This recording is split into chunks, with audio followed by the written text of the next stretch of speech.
What does the future hold for HR? I think you're going to find the future of AI is all about analytics. In fact, I got a glimpse during a fascinating conversation with Dr. Solange Charas, a renowned authority on human capital reporting. Hey everyone, this is Anthony Onesto, and this is my quick burn the box drop for this week. It's the SEC or secret weapon, how analytics are going to shape the future of AI. But first, let's look at the numbers.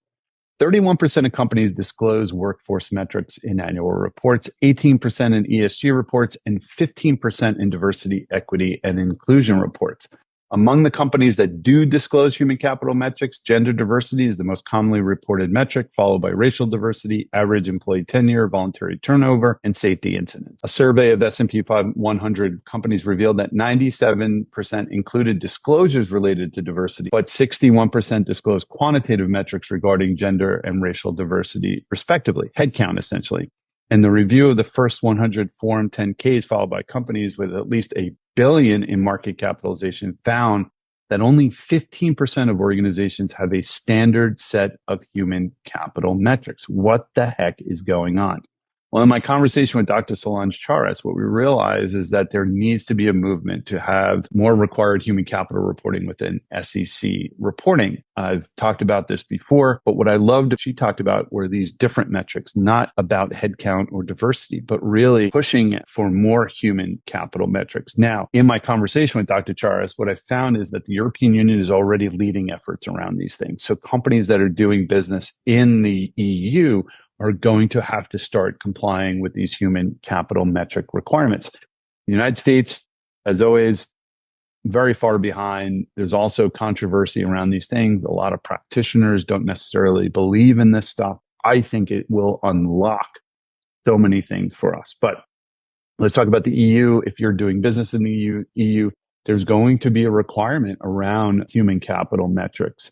So other than just headcount numbers, which are the basics required today, even by our own, we're going to see that they're going to mandate more human capital reporting, particularly in that region. So what's the future look like? So let's suppose the SEC mandates human capital reporting for all U.S. companies. A magic wand, Malcolm Gladwell, it happens. Internally, HR systems really need to adapt to handle this new reporting. You want to make sure that it's frictionless for the companies, for the departments, where they don't necessarily have to burden the practitioner. Now, I will say with all the AI tools out there, it should be fairly easy to be able to put data in and get these reports out. But I'm an optimist around AI. But the idea here is that we need to integrate human capital metrics into regular financial reporting, and having the systems to kind of press a button and have it done.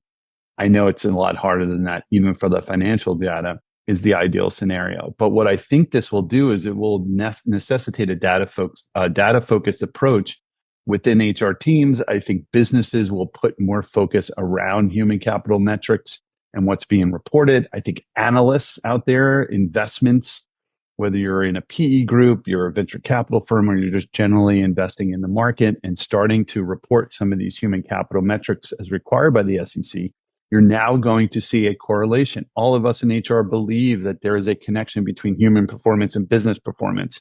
Now we're going to give you the data to support that. And what's going to happen is it's going to start trickling down.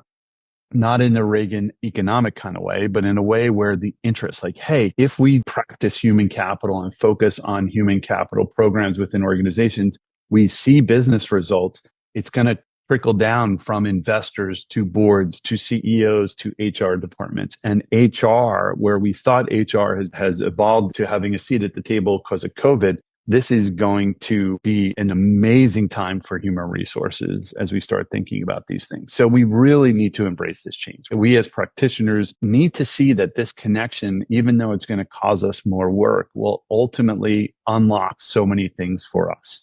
And the conversations are going to change. You're going to start seeing the need for HR-focused human capital programs and metrics. What are we doing? The hiring of the CPO and the CHRO is going to be a fundamental board-driven effort. The board's going to want to know, investors are going to want to know, the market's going to want to know, what are your human capital practices?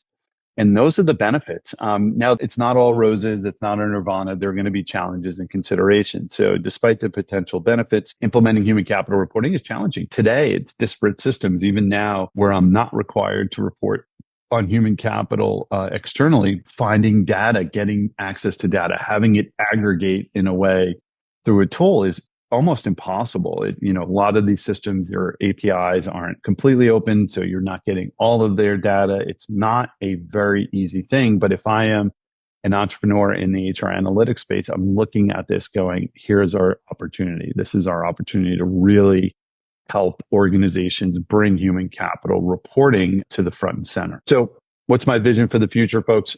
As we look to the future, human capital reporting will absolutely play a pivotal role in shaping the HR landscape. As I said before, as more analysts, there you might even find yourself outside of any AI tool, an analyst that's focused on human capital reporting. They're going to be looking at these things and saying, if we invest in companies that do human capital programs better than others, or have a focus on human capital programs, or level up their human capital departments, that has actually a direct business impact. And it's all about making money. You're going to start to see focus. You're going to see integrated analytics. You're going to see tools coming out. You're going to see our profession level up. The expectation of us as a profession will move more towards quantitative than qualitative, where I believe it sits today. So hopefully, folks, if you're in HR, you're ready for the future. If you're a business leader, you should be ready for this future. In a year or 2 years, whenever the SEC decides that they want to expand human capital reporting requirements, we're going to see a major shift in the focus of stronger and better human capital practices. Thanks, everyone, for listening to me. This is my Burn the Box drop for this week. I'll see you next time.